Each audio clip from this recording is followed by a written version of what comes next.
하나님께 영광의 박수를 올립시다. 감사합니다. 잠깐 기도하겠습니다. 하나님 참 감사합니다. 다양한 연주로 하나님께 영광 돌리고 그 은사를 통해 또 우리의 마음을 하나님께 전하고 또 하나님의 마음을 또 기쁘게 하시는 순간이었습니다. 아버지 홀로 영광 받으시고 베라카 오르케스뿐 아니라 아이노스, 헤세드 또 연합계 찬양대가 하나님께 날로 영광 돌리는 찬양팀들이 되게 하여 주시옵소서. 이 모든 말씀 예수님의 이름으로 기도하옵나이다. 아멘. 반갑습니다. 선파울루에 10년 전부터 중국 봉통 출신 교회들이 형성되고 있습니다. 아마도 10개 정도의 교회들이 세워졌다고 소식을 들었습니다. 그 교회에 다니는 한 동역자가 저에게 이렇게 말을 했습니다. 목사님, 참 우리 교회는 참 재밌습니다. 뭐가 재밌습니까? 주방에는 여자들이 한 명도 없습니다. 우리 교회 주방에는 다 남자들입니다. 칼로 음식을 하면서 교회를 섬긴다고 합니다. 네, 재미있는 사실은 그 다음입니다.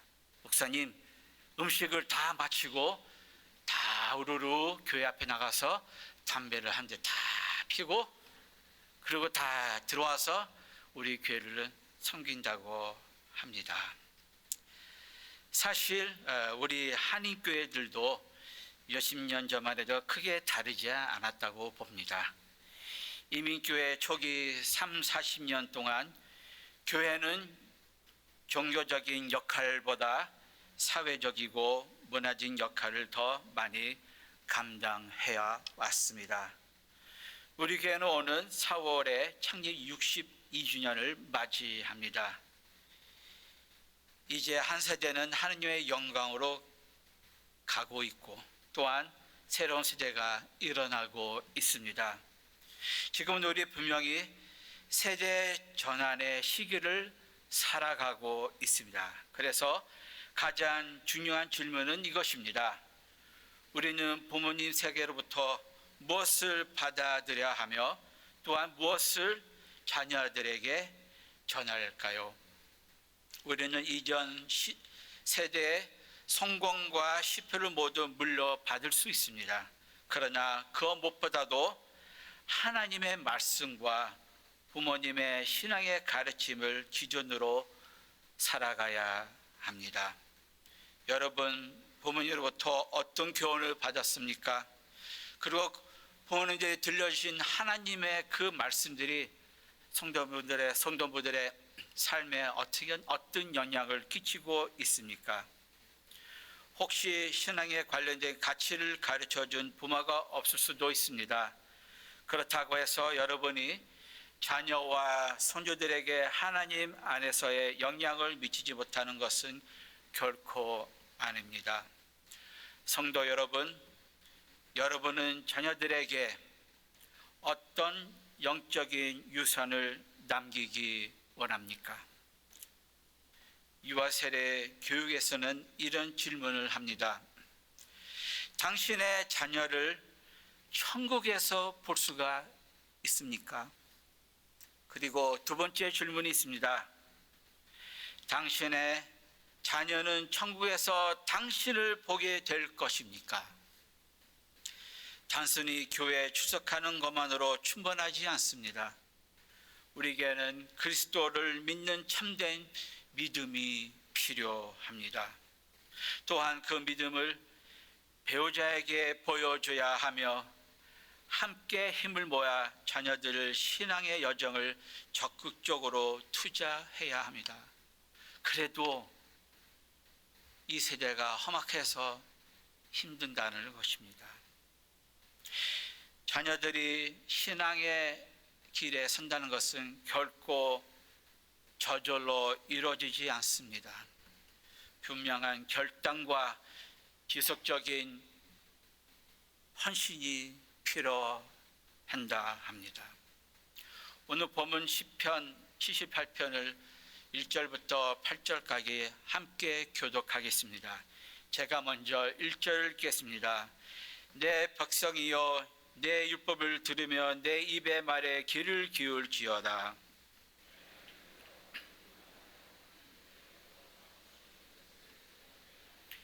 이는 우리가 들어서 아는 바요 우리의 조상들이 우리에게 전한 바라.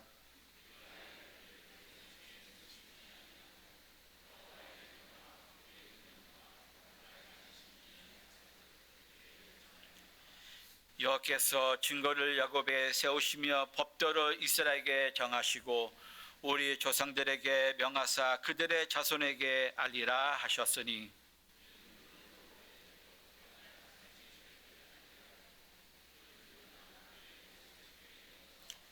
그들로 그들의 소망을 하나님께 두며 하나님께서 행하신 일을 잊지 아니하고 오직 그의 계명을 지켜서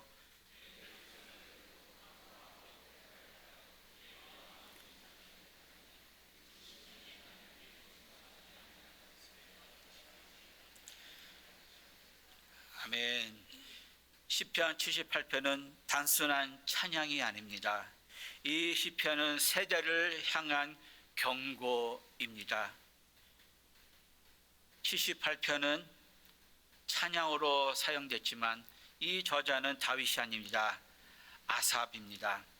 아삽은 역사가 반복되는 것을 막기 위해 기록했습니다. 그는 뒤를 돌아보며 수많은 기적을 경험했지만 하나님께 실패했던 한 세대를 바라봅니다. 그리고 결단합니다. 다시는 이런 일이 반복되지 않게 하자. 바로 다음 세대가 이전 세대의 실수를 되풀이지 않도록 하자는 것입니다. 오늘 우리는 그때보다 훨씬 더 도전적인 시대를 살아가고 있습니다. 우리는 교회는 다 교회입니다. 그게 무슨 말입니까?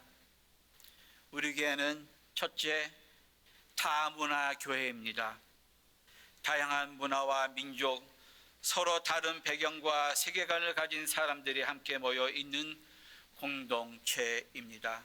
둘째는 우리 교회는 다세대 교회입니다. 어린이부터 청년, 장년, 노년이 이르기까지 4세대가 함께 한 공간에서 예배하며 신앙생활을 하고 있습니다. 셋째, 우리는 다언어 교회입니다. 여러 언어가 공존하는 공동체입니다. 우리 교회 안에서 한국어와 포르투게스는 물론이고 영어, 중국어, 일어, 스페니쉬어로 소통이 가능합니다. 이처럼 삼다 교회는 분명히 하나님 주신 큰 축복입니다. 그러나 동시에 우리에게 주어진 중요한 도전이기도 합니다. 왜냐하면 복음 안에서의 연합이 없는 다양성은 결국 분열로 이어지기 때문입니다. 그래서 시편 70편의 질문이 오늘 우리에게도 동일하게 울려 퍼집니다. 이처럼 복잡하고 다양한 환경 속에서 우리는 어떻게 하나님 마음에 합한 신실한 다음 세대를 세울 수가 있을까요? 오늘 본문은 우리에게 그 해답이 되는 세 가지 기초를 제시하고 있습니다. 첫 번째 기초는 본문 1절부터 4절에 나옵니다. 내 백성이여 내 율법을 들어 내 입을 말에 귀를 기울여라. 내가 입을 열어 비유로 말하며 예로부터 감추었던 것을 드러내려 하니 이는 우리가 들어서 아는 바요 우리의 조상들이 우리에게 전한 바라. 우리가 이를 그들의 자손에 숨기지 않고 여호와의 영예와 그의 능력과 그가 행하신 기이한 서적을 후대에 전하리로다. 우리의 첫 번째 교훈이 이것입니다. 신실한 세대를 하나님의 말씀을 듣고 가르칠 때 세워집니다. 방금 읽은 말씀 보면 신실한 세대는 결코 우연히 세워지지 않습니다. 오히려 의도적인 믿음의 전술을 통해 형성됩니다. 함께 본 3절은 매우 중요한 동사들이 등장합니다. 하나님께로서 들었다, 부모님께로부터 들었다, 그리고 우리가 그 다음 세대에 전할 것이다. 이 두 단어는 믿음에 어떻게 다음 세대로 이어가는지 우리가 분명히 보여주고 있습니다. 성경적 믿음은 단순한 지식이 아닙니다. 관계 속에서 전달되는 살아있는 유산입니다. 여러분, 제가 예화를 드리겠습니다. 정통으로 내려온 요리 비법을 한번 떠올리시길 바랍니다. 한 세대가 다음 세대에 그것을 가르치지 않으면 그 비법은 결국 사라지고 맙니다. 그리고 더 이상 아무도 그 맛을 다시 경험할 수 없게 됩니다. 믿음도 이와 같습니다. 우리 자녀들에게 신앙의 비법을 전수해야 합니다. 우리 자녀들에게 단순히 글로만 남겨온 신앙을 넘어 삶 속에서 실제적으로 필요한 깊고 따뜻한 신앙의 맛을 경험하게 해야 합니다. 우리는 이곳에 예배드려 왔습니다. 그냥 분명한 것은 각자 맛이 있다는 것입니다. 그 맛이 우리 세대에서 끝날 게 아니라 내가 가지고 있는 신앙의 이 맛이 다음 세대로 넘어가는 그런 역사가 이룰 줄을 믿습니다. 지금 세대가 다음 세대에게 의도적으로 가르치지 않으면 다음 세대는 예수 그리스도를 주와 구주로 알지 못하게 됩니다. 이것이 바로 우리의 현실적인 도전입니다. 우리처럼 다양한 언어와 문화가 공존하는 교회에서는 실제적인 어려움이 있습니다. 각 그룹이 서로 고립되기 쉽습니다. 청년은 청년들끼리, 어른은 어른들끼리, 애들은 애들끼리, 또 언어별로 따로 모이게 됩니다. 그러나 하나님이 원하시는 것은 결코 고립이 아닙니다. 각 세대가 따로 신앙생활을 하게 된다면 교회는 단지 같은 건물을 사용하는 공간이 되고 맙니다. 아마 그림이 나옵니다. 한 예배당에 한 공간에서 각자 따로 논다는 것입니다.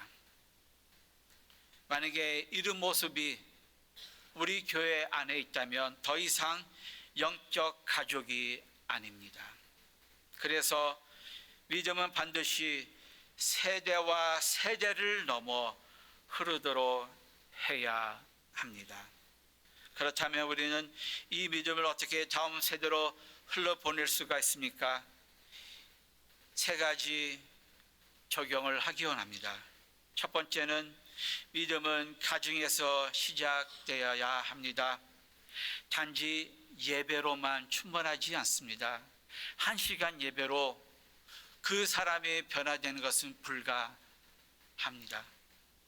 식탁에서 하나님을 이해하게 하시오.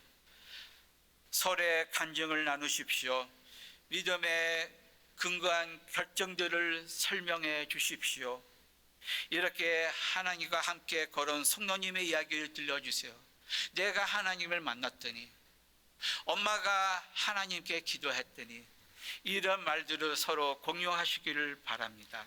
두 번째는 하나님의 성도님의 이야기를 들려주십시오. 자녀들은 반드시 알아야 합니다. 하나님이 여러분의 삶에 어떻게 붙으셨는지. 우리가 사는 동안 힘들고 어려운 과정을 겪습니다. 우리가 때로는 나쁜 습관의 모습으로 보일 수도 있지만 그보다도 이 어려울 때일수록 내가 이 문제를 어떻게 해결한 모습을 우리 자녀들에게 보여줄 필요가 있다는 것입니다. 자녀들을 모아 내가 혼자 술 피우러 끙끙 오는 게 아니라 오히려 혼자 울기보단 자녀들을 불러 내 배필을 불러 상황을 소개해 주시고 그 상황을 위해서 기도를 참여하게 하게 해야 합니다.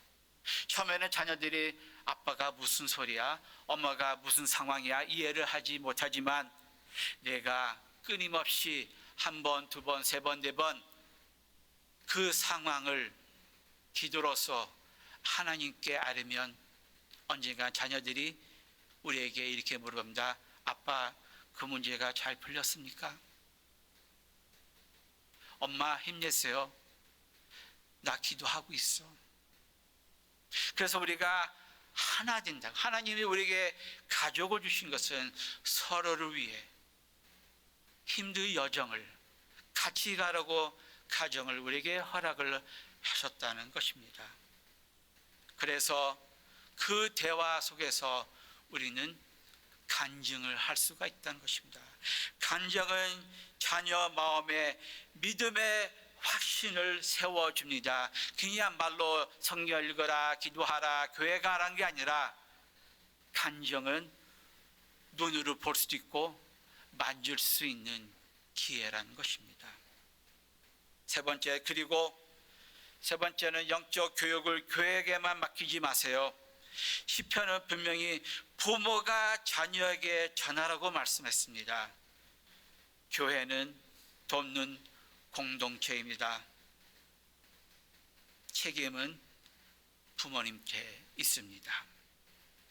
우리 교회는 지난 30년 동안 이러한 통합을 위해, 연합을 위해 힘써왔습니다.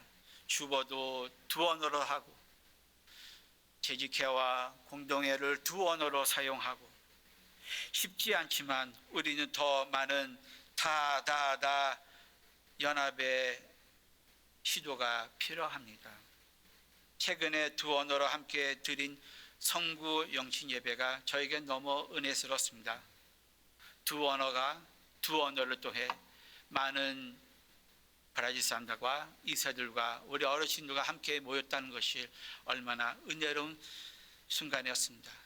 이러한 모습들이 매일은 아니지만 그래도 1년에 두세 번처럼 같이 모여 하느님께 예배 드린 모습이 우리 이 세대를 초월하여 하나님의 그 다음 세대를 준비하는 역사가 일어날 줄을 믿습니다. 이어서 오늘 본문 또한 한 가지 중요한 기초를 우리에게 또 보여줍니다. 본문 5절과 6절은 이렇게 적혀 있습니다. 여호와께서 증거를 야곱에게 세우시며 법도를 이스라엘에게 정하시고 우리 족상들에게 명하사 그들의 자손에게 알리라 하셨으니 이는 글로 후대 곧 태어날 자손에게 이를 알게 하고 그들의 일어나 그들의 자손에게 일러서. 두 번째 교훈은 이것입니다. 신실한 세대는 하나님 안에서 자신의 정체성을 알 때 세워진다고 성경은 말씀하고 있습니다. 5절에 여호와가 야곱에게 증거를 세우셨다라고 하셨습니다. 하나님께서는 영적 정체성을 형성하기 위해 율법과 증거를 주셨습니다. 이스라엘은 문화도 있었지만 그들의 가장 중요한 정체성은 하나님과의 언약이었습니다. 그렇다면 다문화 공동체인 우리 교회 안에서 이 주문에 대해 생각해 보아야 합니다. 우리는 서로 다른 모습을 가지고 있습니다. 다양한 예배 스타일, 감정을 표현하는 서로 다른 방식, 서로 다른 관점을 다 틀립니다. 그렇다면 우리를 하나로 묶는 것은 무엇일까요? 언어가 아닙니다. 문화적 정통도 아닙니다. 우리의 먹는 국밥도 아닙니다. 오직 예수 그리스도입니다. 우리가 여기에 모인 공통점은 여기 안에서 같이 있는 게 아니라 내가 믿는 예수님 때문에 우리 이곳에 있다고 확신할 수가 있다는 것입니다. 그래서 문화적 정체성이 영적 정체성보다 더 강해질 때 분열이 생깁니다. 자기 방식만 옳고 절대화됩니다. 그리고 세대 간 경쟁이 생깁니다. 그러나 그리스도가 중심이 되면 다양성은 하나님의 나라의 표현이 됩니다.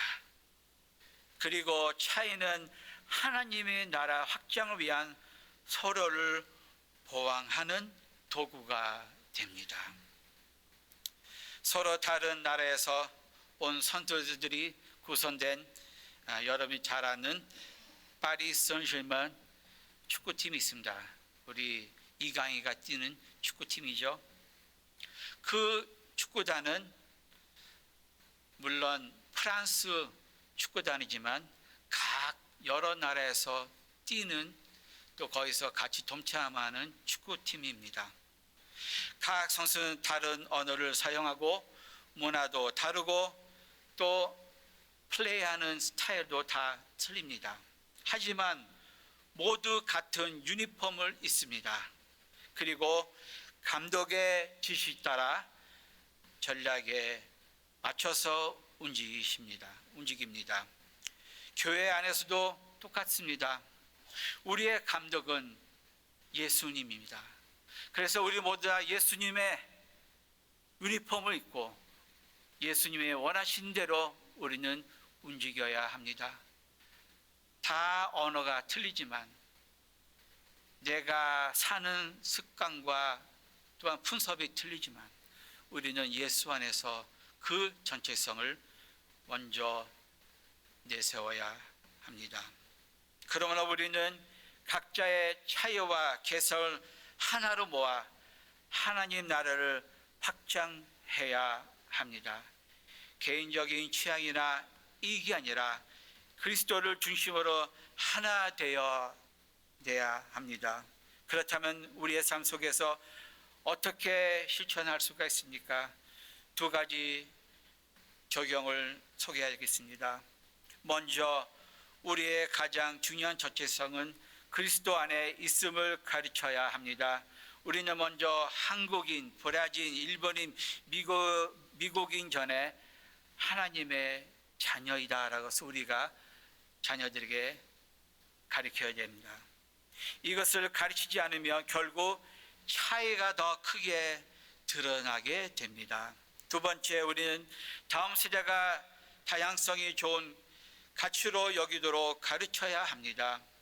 계시록의 7장 9절에 이렇게 천국을 구상합니다.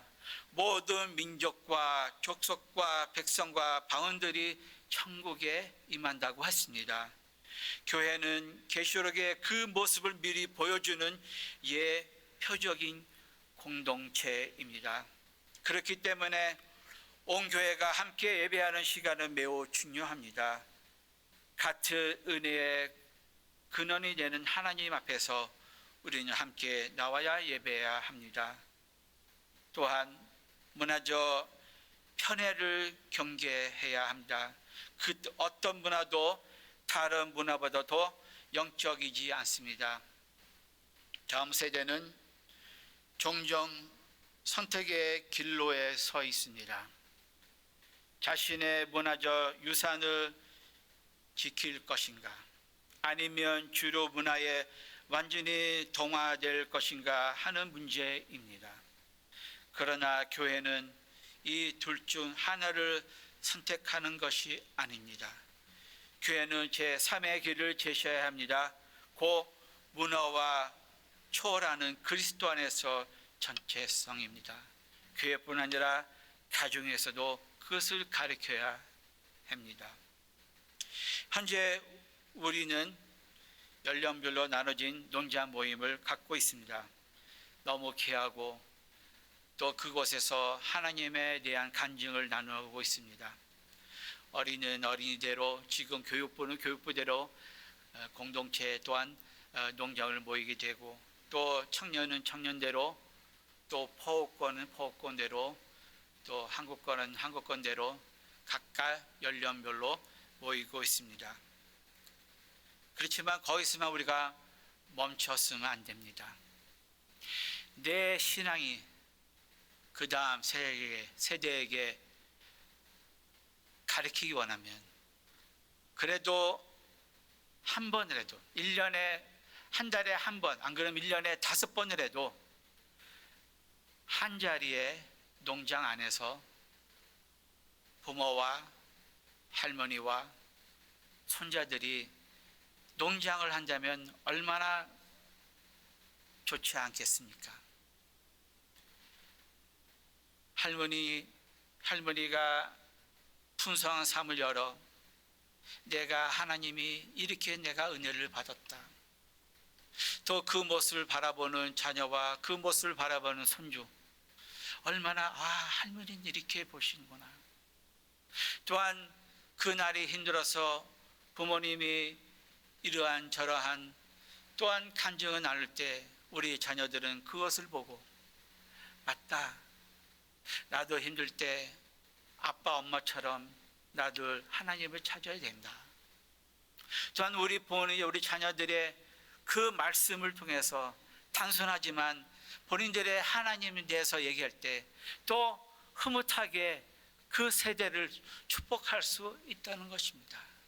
그래서 우리가 따로따로 모인 것도 좋지만 가끔에도 우리가 다 모여서 잔치가 아닙니까? 하나님의 말씀에 또 우리에게 말씀을 먹어야 합니까? 그 말씀 나만 먹지 말고 우리 가족과 함께 나눠 먹는 역사가 일어날 줄로 믿습니다.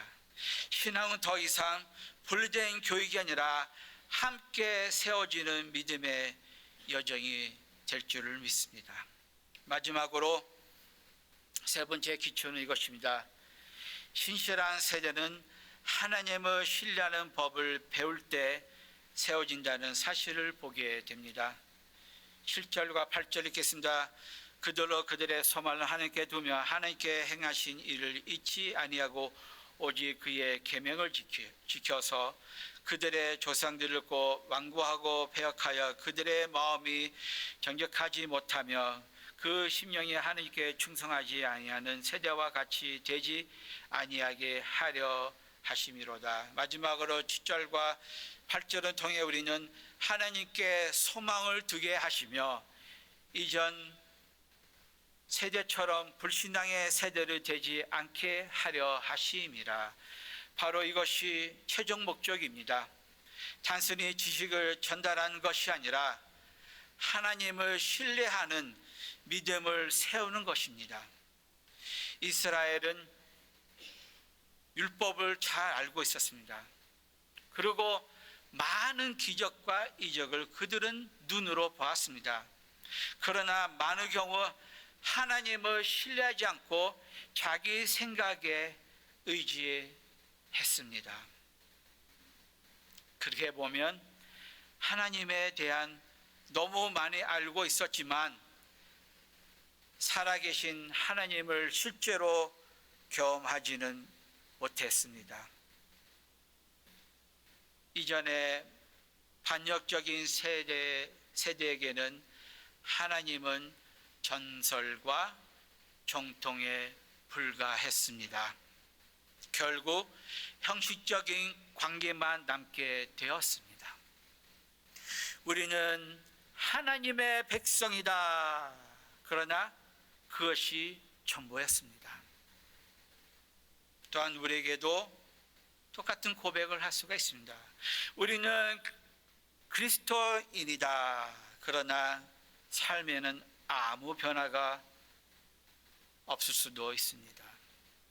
그 결과 그들은 하나님의 말씀이 아닌 다른 곳에서 삶의 답을 찾게 됩니다. 성도 여러분, 어려우십니까? 힘드십니까? 고단합니까? 그 답을 어디서 찾고 있습니까? 만약에 하나님이 아닌, 기도로 아닌, 말씀이 아닌 다른 답을 찾고 있다면 우리도 똑같은 불신의 세대가 된다는 것입니다. 만약 우리가 단지 정통으로 교회 다닌다면 우리 자신도 변화되지 않을 뿐 아니라 우리 자녀들도 하나님의 뜻대로 변화될 수가 없습니다. 그래서 8절은 분명히 경고합니다. 그들의 조상들처럼 완고하고 폐역한 세대가 되지 않게 하려 함이라. 가장 큰 영적 비극은 우리 세대가 하나님 앞에서 완고하고 반역적인 세대로 평가되는 것입니다. 이젠 우리는 이 말씀을 우리의 현실에 비춰 보아야 합니다. 그리고 그 현실은 확인하는 가장 분명한 방법은 이것입니다. 우리 자녀들을 볼 때 그들이 지금 하나님의 말씀 가운데 있습니까? 안 그러면 하나님의 말씀 밖에 있습니까? 그들의 문제들을 하나님을 찾고 기도하면서 그들은 해결하고 있습니까? 안 그들은 세상의 방법으로 그들의 문제들을 해결하고 있습니까?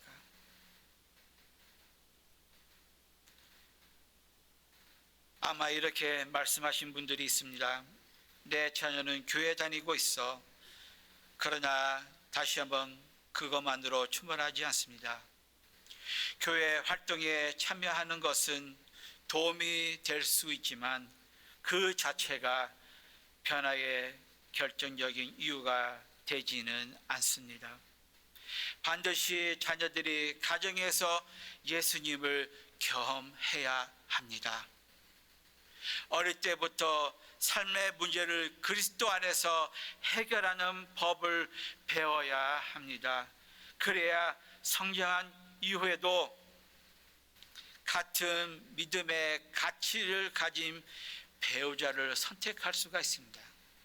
그냥 저 사람을 결혼하 이 사람을 결혼하는 게 아니라 내가 그냥 어떤 사람 밀어서 내 자녀들과 결혼하는 것이 아니라 그가 스스로 믿음의 눈으로 배필을 고를 수 있는 신앙을 만들어진 게 우리의 책임입니다. 그래서 결혼의 위기나 사회적 갈등 속에서 하나님을 경외함으로 문제를 풀어갈 수 있습니다. 이것은 우리에게 부모로서 선택이 아닙니다. 우리에게 맡겨진 책임입니다. 우리 세대는 다음 세대에게 보이지 않은 하나님을 보이게 하는 사명을 가지고 있습니다. 이것을 더 쉽게 이해하기 위해서 하나의 예를 더 드리겠습니다. 수영을 배우는 아이를 떠올려 보시오. 강사의 설명을 충분히 들을 수 있습니다. 밤낮도 이론도 배울 수도 있지만 그러나 진짜 배우는 순간은 지식은 쌓일 때가 아니라 물속에 들어가는 바로 그 순간입니다. 아무리 이렇게 수영하라 이론적으로 가르쳐봤자 가르쳐 줄 수 있지만 실제적인 애가 물에 들어가야 수영이란 것을 배울 수가 있다는 것입니다. 믿음도 이와 같습니다.